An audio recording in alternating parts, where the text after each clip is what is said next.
자, 허생전 마지막 정리합니다. 연안박지원이 살았던 18세기 후반의 사회 현실을 허생전에서는 17세기 후반으로 무대로 옮겨서 당대 사회의 정치적, 경제적, 사회적 제도의 취약점과 모순, 집권층의 무능력, 허위의식을 허생이라는 인물을 통해 비판하고 있고요. 대응책, 시사삼책을 제시한 작품이 되겠습니다. 작품이 잘 된 이유가 해결 방안까지 제시하고 있어요. 이 작품은 원래 해결 방안을 제시하지 않고 작품이 끝나는 작품이 굉장히 많거든요. 근데 이 작품은 해결 방안까지 제시하고 있어서 문학성도 굉장히 높습니다. 뭐가요? 허생전이요. 지은이는 연안박지원은 당대 사회의 모순점을 해결하기 위해서 해외 무역, 과감한 실천 등을 드러내고 있고요. 실존 인물이 이완을 등장시켜서 인재 등용, 지도자의 처신, 이상의 실현 등을 강조하였습니다. 실학사상을 담고 있고요. 연안박지원은 18세기 후반의 변화를 주도할 새로운 세계관을 모색했고요. 그 세계관이 바로 북학사상, 그 청나라를 배우자. 근데 조선은 청나라를 정벌하자 이거였고요. 완전히 반대죠. 연안박지원은 북학사상, 철저히 비주류가 되겠죠. 연안박지원 쪽은 실학사상 중상주의였습니다. 주인공 허생을 통해 관념적이기만 한 유교사회에 대해 비판하고 중상주의, 이상국 건설, 시국 대처 방안 등을 대응책을 제시하고요. 그 아울러 그 한계도 드러내고 있습니다. 여러분, 이 중에 더 이상 발전이 없는 학문은 뭘까요? 철학입니다. 사실 이렇게 물어보는 거가 사실 무식할 수도 있어요. 왜냐하면 철학 안에 문학, 수학, 과학이 다 포함되어 있었습니다. 근데 나중에 쪼개져 나오죠. 철학에서 다 쪼개져 나옵니다. 해는 왜 뜨는가? 해는 왜 떠오르고, 해는 왜 떠오르는가? 그럼 과학 쪽이 되겠죠. 그리고 해가 떠오르는 영롱한 모습을 보라. 뭐 문학이 되겠죠. 해가 떠오르는 모습의 각도, 빛의 각도를 계산해 보려고 하면 과학적으로 수학으로 또 갈 수도 있겠고요. 근데 어쨌든 제가 이 얘기를 하는 이유는 유교의 철학이라고 하는 것은 500년 동안 얘기했어요. 한 500년 동안 얘기했는데 500년 동안 저 유교의 철학을 얘기했거든요. 근데 유교의 철학이라고 하는 것이 과연 뭐가 있나? 세상은 이와 기로 이루어졌다. 이와 기는 두 개이다. 또는 하나로 본다. 이거 갖고 계속 논쟁을 했고요. 이게 유교 철학이에요. 사단 칠정론이 있다라고 하는 것인데, 근데 지금 와서 우리가 수능에서 수능 비문학에서 국어 비문학에서 유교 철학은 잘 나오지도 않아요, 여러분들. 수능에서도 수능 국어 비문학에서도 유교 철학은 잘 선택하지도 않습니다. 잘 나오지도 않습니다. 이외에 500년 동안 유교 철학은 뭘 한 것일까? 유교의 관념적인 거 이런 것들은 다 뭘 한 것인가 하는 것이죠. 자, 고전소설은 한문소설이고요. 이 작품 고전소설이고 한문소설입니다. 그리고 원래 한문소설이지만 교과서는 한글로 번역한 거예요. 전지주 작가 시점이고요. 그 다음에 시간적 배경은 17세기 중반 효정이고, 공간정은 한반도 전 빈소, 장기도 해배, 사상 이용후생 북학사상, 양반의 무능과 비판 의식, 허위의식 비판, 새로운 삶의 각성과 실천 촉구, 그러니까 실용적인 태도를 얘기하는 것이죠.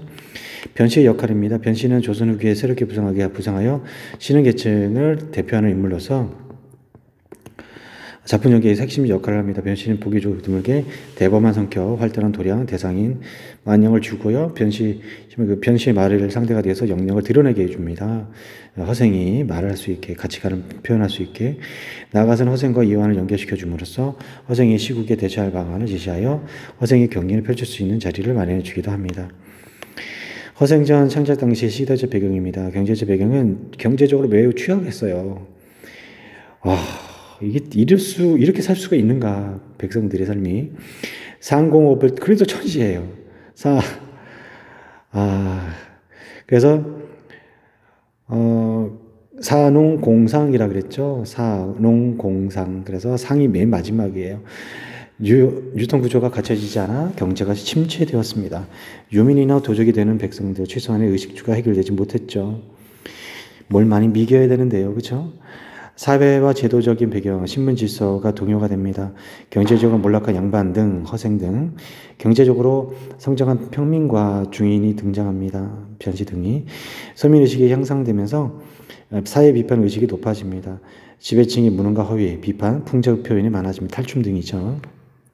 할 말이 많아지고, 그리고 서민의식이 막 발달하게 돼요. 조선 후기로 넘어가게 되면은. 자, 사상적 배경은 실학사상과 북학론이 돼요. 실학사상 농업 생산력을 실질적으로 높이고 상공업을 장려하고요. 백성의 삶의 질을 높이자고 하는 실용적 학문이 등장합니다. 주류로 받아들이시진 않죠. 만약에 실학사상이 주류를 받아들여졌다면 저는 확언할 수 있습니다. 확실하게 아마 우리는 식민지가 안 됐을 겁니다. 반대로 우리가 굉장히 힘을 막강하게 발휘할 수도 있었을지도 몰라요. 뭐가 실학사상이 받아들여졌으면. 북학론, 이용후생, 필연 기구를 잘 사용하고 먹고 있는 것을 풍부하게 하고요. 생계에 부족함이 없도록 하는 것이 이용후생이에요.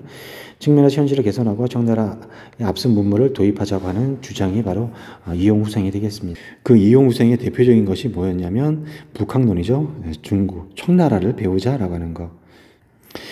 자, 주동인물과 반동인물이 있습니다. 허생은 능력은 많이 가지고 있지만 가난하고요. 그다음 지배층에 대한 비판적 태도를 보이고 있고요. 이용후생의 실학사상을 실천하는 인물입니다. 반동인물은 이완대장이고요. 비판의 대상이 되고 무능력한 지배층을 대변하고 있습니다. 과거 인습에 얽매여서 새로운 변화를 거부하는 인물이죠. 이 둘 사이에는 그래서 갈등이 일어나죠. 그러면 자, 우리가 운수 좋은 날이 있습니다. 운수 좋은 날에서는 주동인물이 김첨지고 운수 좋은 날에서는 반동인물이 사실은 없고요. 사회와 시대가 반동인물로 제시가 되고 있는 거라고 생각하시면 됩니다. 매미골 필무렵은 주동인물은 있으나 반동인물이 없어요. 그래서 매미골필무렵에서의 갈등, 초기에 동해 귀방망이 날리는 거, 뭐 그 정도. 매미골필무렵은 반동인물이 없어요. 주동인물은 뭐 생원이 있죠. 자, 보조인물 허생이 아니죠. 그래서 인물 방식과 경제적 능력을 중시하고 있고 허생이 상업 행위와 일상국 건설에 나가게 되는 계기를 마련해주는 인물이 되겠고요. 전신은 조력자입니다. 허생의 비범함을 한눈에 알아보는 뛰어난 안목을 지닌 인물입니다. 허생과 이완대장을 연결시켜주는 역할을 합니다. 자, 미완의 결말구조 5개를 볼 수 있어요. 자, 첫 번째, 현실의 문제, 인물 간의 갈등이 해결되지 않은 채 주인공이 잠적해버리죠. 허생의 가치관이 당시 조선시대의 현실에서 수행되기 어려운 급진적인 것을 암시하고 있고요. 허생의 비범함, 이인 대한 풍물을 부각하고 있고요. 여운을 남기고 독자들의 궁금증 유발과 열린 결말로 독자들의 상상력에 맡깁니다. 설화적 결말로 본다면 소설의 완성도가 부족함을 지적할 수도 있겠습니다. 마지막 5번만 좀 부족하다고 볼 수 있지만 사실은 전체적으로 문학성이 굉장히 뛰어난 작품이 허생전이기 때문에 설화적 결말로 봐서 문학성이 떨어집니다 라고 지적하기는 조금 어쨌든 설화적 결말일 수도 있어요. 하지만 문학성을 지적하기에는 작품은 문학성이 매우 높습니다. 허생의 성격이 계속 바뀝니다. 자, 허생 성격이 계속 바뀌는 거 우리는 뭐라고 하냐면 입체적 인물이라고 해요. 반대로 우리는 평면적 인물이 있죠. 자, 놀부는 여러분들 입체적 인물인가요? 평면적 인물인가요? 마지막에 끝날 때 흥부야 내가 정말 잘못했어. 내가 착하게 살게 반성할게요 라고 놀부가 얘기합니다. 그러면 놀부는 입체적 인물일까요? 평면적 인물일까요? 정답은 입체적 인물이에요. 마지막에 끝날 때 성격이 좀 바뀌잖아요. 놀부가 착한 사람은 바뀌잖아요.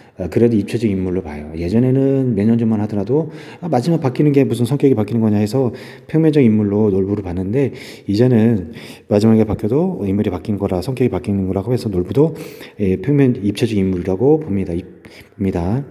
그럼 도대체 허생의 성격이 계속 바뀌는 이유는 뭡니까? 허생은 작가의 풍자적 의도를 실천하기 위해 창안의 대변자이기 때문에 그 성격 및 역할이 아주 복잡하고 변화하는 양상을 보입니다. 많이 투영시킨 거예요. 허생한테. 사실 뭐가 나타날 때마다 인물을 계속 창조하게 되면 허생, 김생, 박생 계속 이생 많이 만들어내야 되잖아요. 근데 한 인물, 허생을 통해서 많은 걸 보여주려고 하는 거예요. 작가는. 비판의 대상으로 봤을 때 무기력한 변면서생. 초기에는 이건 이거 뭐라 그래요? 이거를 집구석에만 계속 있는 거를 집에만 있는 걸 뭐라 그래요? 그 일본말로. 히키코모리라고 하나요? 그런 식이에요. 거의 초기에는. 그죠? 그랬던 사람이 완전히 능력을 빵빵하게 보여줍니다. 그래서 재산의 축적, 빈섬을 경영하고요. 그 다음에 양반으로서 정체성을 강하게 또 내비칩니다. 변 씨와의 대화를 통해서 알 수 있어요. 그리고 현실 비판을 통해 이완 대장하고 얘기할 땐 날카롭게 또 얘기를 하지요. 자, 그렇게 이렇게 해서 4번의 성격이 바뀌고 있다라고 보시면 되겠습니다. 허생은요. 자, 이건 사실 깊이 생각해 보셔야 돼요. 목적이 정당하다고 해서 수단과 방법을 정당하게 하지 않아도 될까요? 이상향 건설을 위해 빈섬을 위해서 매점 매석을 합니다. 이상향이라고 하는 목적이 굉장히 정당하다고 해서 수단과 방법을 뭐 부당하게 불법을 저질러도 될까요? 그러면 안 되지 않을까요, 여러분들? 경전을 읽기 위해서 불경, 성경, 유교 경전을 읽기 위해서 촛불을 훔친다? 이거 잘못된 거 아닌가요, 여러분? 깊이 생각해 보셔야 돼요, 여러분. 효도를 위해서 돈을 훔쳐서 효도 선물을 산다? 이거 정말 잘못되지 않을까요, 그런 거? 백전을 받기 위해서 부정행위를 하고요. 바른길도 인도하기 위해서 구타를 하고 이러면 안 되죠. 그리고 판소리의 한을 느끼게 하기 위해서 이청준의 서편지에서 보면은 아버지가 일부러 딸에게 실명이 되는 약을 먹여요. 그러면 실명을 해요. 그래서 한스러움은 굉장히 소리를 합니다. 그 명창이 되죠. 그런데 나중에 여자는 얘기해요. 아버지가 준 약을 먹으면 실명이 될 거를 알고 있었다. 그러면서 자기는, 여자는 먹었다라고 얘기를 합니다. 자, 어쨌든 판소리 한을 읽기 위해서 실명을 시킨다. 이거는 정말 이것도요. 목적이 정당하다고 해서 수단과 방법이 다 정당하게 될 수도 있을까요? 그건 말이 잘 안 됩니다, 여러분들. 이게 부도덕합니다, 이게. 자, 이 외에도 여러분들이 생각하는 것은 무엇일까요? 목적이 정당하다고 해서 수단과 방법을 부당하게 해도 될까요? 자, 깊이 생각해 봅시다. 자, 허생전 이만 마치겠습니다.